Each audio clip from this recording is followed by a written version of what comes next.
In what appears to be the last grip of a prima facie petition aimed at upstaging President Bola Tinubu's hold on power, Atiku Abubakar's counsel had demanded to unravel President Tinubu's academic records at the U.S. institution to boost his petition at Nigeria's Supreme Court. The Chicago State University had come under torrents of criticisms for locking its X or Twitter account, which contains details of Tinubu's academic records and the class of 79 which Tinubu claims to belong. I have repeatedly used my journalistic platform to expose and publicize malfeasance and criminal behavior by powerful people in Nigeria, most recently the new Nigerian president, Bola Tinubu, an individual whose FBI file of over 2,500 pages is set to be released publicly for the first time next month. And who— Interesting times indeed. A good time to be a Nigerian. You know, with what INEC did and the PPC judges did a couple of weeks ago, we would have lost hope. But of course, a couple of things are springing up, and quite excited that it's looking like there is hope. I don't know, but I'm just quite happy that a 50-year-old lie, deceit, entity that have head-bound the media and taking control of it in all ramification is getting busted. As I talk to you, Arise TV has just launched a mini documentary on Bola Tinubu. Who is Bola F Tinubu? Who is Amoda? Let's keep pushing this narrative.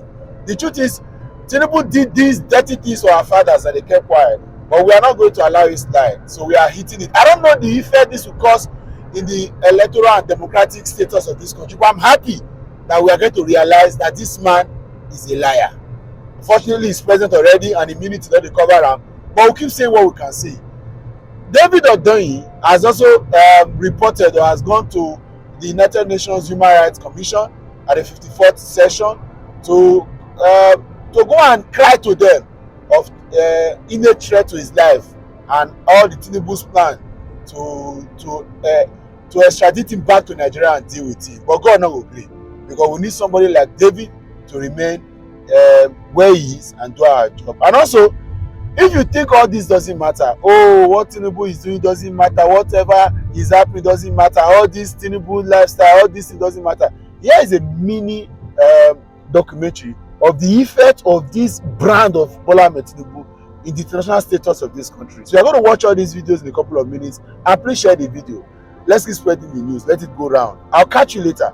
In what appears to be the last grip of a prima facie petition aimed at upstaging President Bola Tinubu's hold on power, Atiku Abubakar's counsel had demanded to unravel President Tinubu's academic records at the U.S. institution to boost his petition at Nigeria's Supreme Court. The Chicago State University had come under torrents of criticisms for locking its X or Twitter account, which contains details of Tinubu's academic records and the class of 79 which Tinubu claims to belong. The coming days had continued to build spurious sentiment and curiosity against Tinubu's academic records, which is being shrouded in secrecy.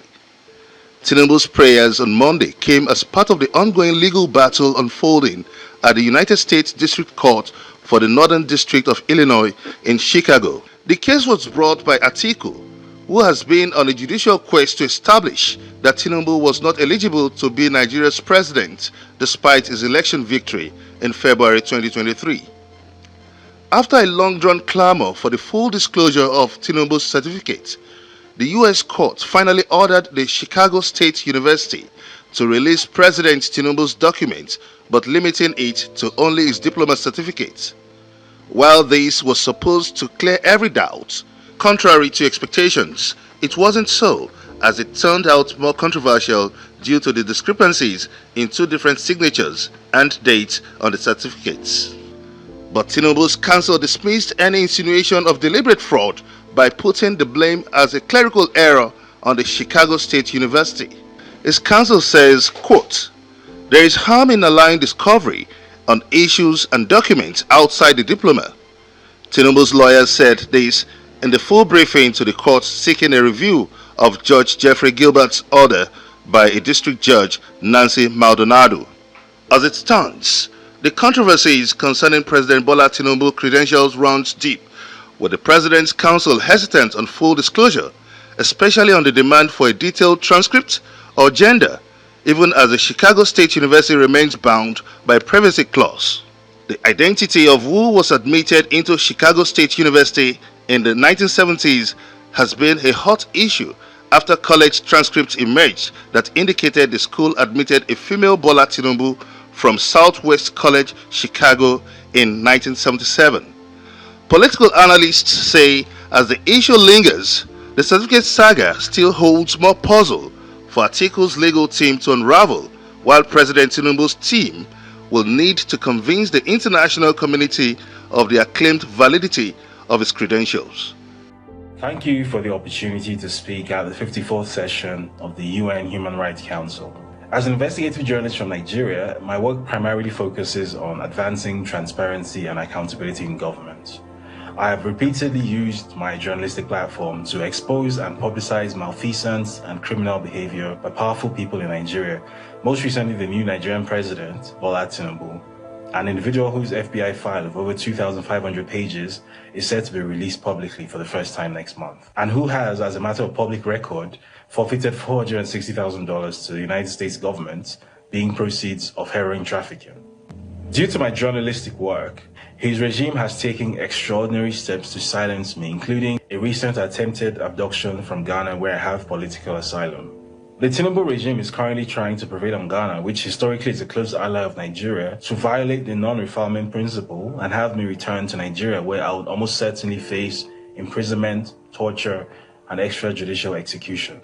To save my life and the important work that I do, I have been forced into a semi-nomadic lifestyle, rarely sleeping in one place for a prolonged period of time. In fact, it is from one of these temporary locations that I'm filming this message. Now, under Article 19 of the United Nations Universal Declaration of Human Rights, freedom of expression is a fundamental human right. And as a journalist, I must be able to do my work without living in fear or living on the run, simply because I'm doing my job. Thank you.